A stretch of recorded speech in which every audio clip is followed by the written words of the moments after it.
પોલીસે 39 લાખ જેટલી રકમ એ 500 ની ડુપ્લિકેટ નોટો કબજે કરી છે।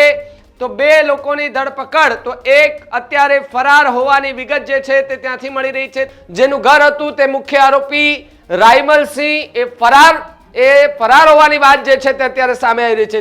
आने वाले समय में इनकी जो मोडस ऑपरेंडी है, इनका नोट बनाने के बाद आगे किस तरीके का प्रोसीजर और आगे ये किस तरीके से उसे यूज करते थे, वो इन्वेस्टिगेशन में जैसे जैसे खुलेगा वैसे वैसे हम आपको इन्फॉर्मेशन देते रहेंगे।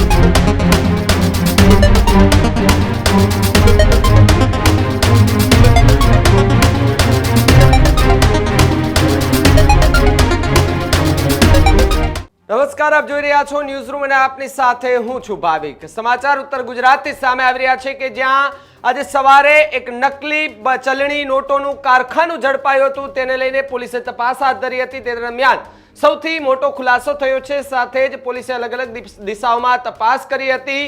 એ જે ગોડાઉનની અંદર નકલી નોટ બનાવવામાં આવતી હતી, તે નકલી નોટ બનાવવાનું જે કારખાનું હતું તે બનાવનાર પોતાનું હોવાનું જ સાબિત થયું છે। તો બીજી તરફ 40 લાખ करता વધુ એ રકમ જે છે ત્યાં છાપવામાં આવી હતી। હવે બારોબાર ક્યાં કેટલી રકમ દેવામાં આવી છે, કેટલા નાણાં એ નકલી નાણાઓ કોને પધરાવવામાં આવ્યા છે તે પોલીસ અત્યારે તપાસ કરી રહી છે। પરંતુ મહત્વનો સવાલ એ કે નકલીની ભરમારમાં ખાવા પીવાની ચીજ વસ્તુઓ તો નકલી મળતી હતી, બધું જ નકલી હતું। હવે તો પૈસા પણ નકલી બનવાના ચાલુ થઈ ગયા છે। ગુજરાતની અંદર એક ફેક્ટરી ધમધમી રહી હતી, કેટલા સમયથી આ ફેક્ટરી ધમધમી રહી હતી, સાથે જ કેટલા નાણાઓ ત્યાં છપાતા હતા તેને લઈને સવાલ। પોલીસે 39 લાખ જેટલી રકમ એ 500 ની ડુપ્લિકેટ નોટો કબજે કરી છે। તો બે લોકોની ધરપકડ, તો એક અત્યારે ફરાર હોવાની વિગત જે છે તે ત્યાંથી મળી રહી છે। તો બીજી તરફ કેટલા સમયથી આ રેકેટ ચાલતું હતું એની પોલીસ એ તપાસ જે છે તે કરી રહી હોવાની વિગતો અત્યારે પ્રાપ્ત થઈ રહી છે। તો બીજી તરફ જે પ્રમાણે વાત કરવામાં આવે ક્યાં અને કેટલી નોટો કોને આપવામાં આવી તેને લઈને પણ પોલીસ જે છે તેમણે અલગ અલગ ટીમો બનાવીને તપાસ હાથ ધરી છે। જેનું ઘર હતું તે મુખ્ય આરોપી રાયમલ સિંહ એ ફરાર હોવાની વાત જે છે તે અત્યારે સામે આવી રહી છે। તમે જે દ્રશ્યો જોઈ રહ્યા છો એ ગોડાઉન છે, એ જેમના નામે ગોડાઉન છે, જેનું માલિકનું ગોડાઉન છે, માલિક અત્યારે ફરાર છે। 40 લાખથી વધુની નકલી નોટો સાથે બે લોકોની ધરપકડ કરી છે પોલીસે। સવારે જ જે રેડ કરી હતી તે દરમિયાન ત્યાં નોટ બનાવવાની કામગીરી ચાલુ હતી। એ ચાલુ કામગીરી દરમિયાન અચાનક એલસીબીની ટીમ, એલસીબીનો કાફલો પહોંચે છે, ત્યારે પોલીસ પણ ચોંકી ઉઠે છે અને પોલીસ એ વિડીયો મારફતે એ બતાવવાના પ્રયત્ન કરે છે કે આખે આખી નોટ કઈ રીતે બનતી હતી। ત્યાં પહેલા પ્રિન્ટર મશીનો રાખવામાં આવ્યા હતા, પ્રિન્ટર મશીનની અંદર છાપવામાં આવતી હતી નોટ, ત્યારબાદ એમનું કટિંગ કરવામાં આવતું હતું, એમને સૂકવવામાં આવતી હતી, ત્યારબાદ એ માર્કેટમાં થપ્પાના થપ્પા લઈ જવામાં આવતા હોવાની વિગતો જે છે તે અત્યારે પોલીસ પાસેથી મળી રહી છે। આખી ઘટનામાં અત્યારે કઈ કઈ કાર્યવાહી કરવામાં આવી છે, શું કહ્યું પોલીસે, આવો સાંભળીએ। नमस्कार, मैं पुलिस अधीक्षक बनासकांठा प्रशांत सुंबे।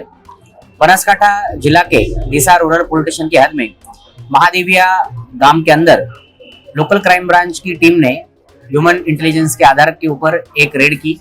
जिस रेड के अंदर नाइट के समय में जो एक आरोपी है रायमल सिंह, उसके घर से एक रूम पाया गया, जिस रूम के अंदर 5 प्रिंटर के माध्यम से 500 रुपए के नकली नोट बनाए जा रहे थे। जो बरामद हुआ है उसमें अराउंड 39 लाख के 500 रुपए के नोट मिले हैं। 5 प्रिंटर और अन्य सामग्री भी मिली, जिसमें स्टेशनरी और अन्य सामग्री है। कुल 3 आरोपी है। इसमें रायमल सिंह जिसका घर था वो एब्सकॉन्ड है, और बाकी जो 2 आरोपी उसमें संजय सोनी करके है जो इसका पूरा मास्टरमाइंड है, ऐसा हमें प्राइमरी इंफॉर्मेशन से पता चला है। इसके अलावा कौशिक श्रीमाली करके एक और आरोपी है जो वहां पे पाया गया, जिसे भी अरेस्ट किया गया है।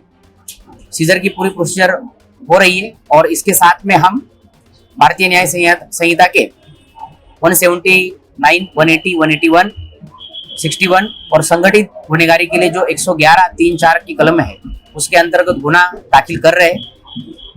आने वाले समय में इनकी जो मोडस ऑपरेंडी है, इनका नोट बनाने के बाद आगे किस तरीके का प्रोसीजर और आगे ये किस तरीके से उसे यूज करते थे, वो इन्वेस्टिगेशन में जैसे जैसे खुलेगा वैसे वैसे हम आपको इन्फॉर्मेशन देते रहेंगे। ये गुनाहित को आगे के जो आरोपी पकड़े गए उनका गुनाहित को इसके बिल्कुल संजय सोनी जो है उसके ऊपर अब तक 5 गुना दाखिल है, जिसमें लूट चीटिंग के गुना है। और राइमल सिंह जो एब्सकॉन्डिंग है उसके ऊपर 16 गुना दाखिल है, जिसमें खंडनी, मारामारी, प्रोहिबिशन और चीटिंग के गुना है। राइमल सिंह जो है उसके ऊपर पासा अंतर्गत प्रिवेंटिव एक्शन भी लिया गया था और कुछ ही दिनों पहले उसकी पासा के अंदर वो रहकर बाहर निकला था और उसके बाद में ये अगला गुना आया है, इसीलिए संगठित गुનેગારી के कलम भी इसके अंदर लगाए गए। તો જે પ્રમાણે પોલીસ પાસેથી મળતી માહિતી મુજબ અત્યારે કાર્યવાહી કરવામાં આવી છે, બે લોકોની ધરપકડ કરી લેવામાં આવી છે। જે વ્યક્તિના નામે કારખાનું, માલિકીનું કારખાનું હતું તે અત્યારે ફરાર જોવા મળી રહ્યા છે, તેને પકડવા માટે પણ પોલીસે ચક્રો ગતિમાન કર્યા છે, અલગ અલગ ટીમો બનાવી છે।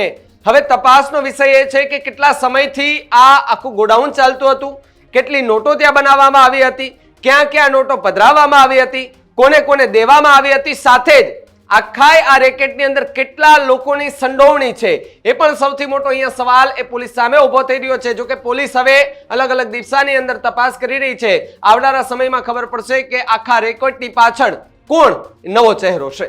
સમાચારમાં અત્યારે બસ એટલું જ। જોતા રહેજો ન્યૂઝ રૂમ ગુજરાત। નમસ્કાર।